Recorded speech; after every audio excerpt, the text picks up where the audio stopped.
In this video, I'm going to teach you how to change mouse cursor in Unity. It's a very easy process, so make sure to follow along. In this video, I'm going to showcase what I believe is the easiest and most straightforward method to change the default cursor in Unity. This method will not require any coding, so all that you have to do is change some settings. First, add the cursor that you will be using. So load it up as a sprite or a standard image. Give it a name, and make sure that it is listed under your assets. There's no secret to this, so just load it up, preferably as a PNG, so it has a transparent background. And after you have your cursor loaded into your project, select it. At the right side of the screen, change the texture type from default to cursor.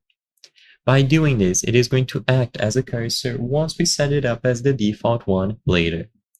After you have changed the texture type, go to File and choose Build Profiles, or press Ctrl-Shift-B.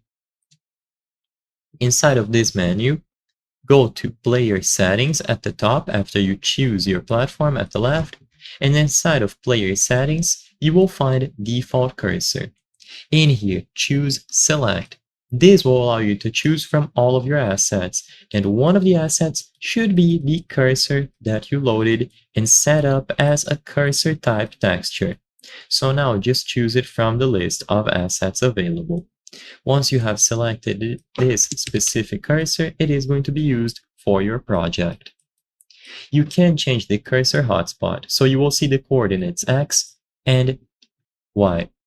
Usually, 0, 0 refers to the top left of the image, which means that it is going to be right at the tip of the cursor. But if your image is slightly altered, or if your cursor is not pointing towards the top left, then you might have to change the X and Y. After this is done, you can start testing, and the new cursor will be displayed as the default one on all menus. So I hope I was able to help you. If this video helped you, consider subscribing. As you can see, according to our channel metrics, 83% of the people watching our videos are not subscribed. By subscribing, you can help us make higher quality videos. Thank you for watching, and I'll see you on the next one.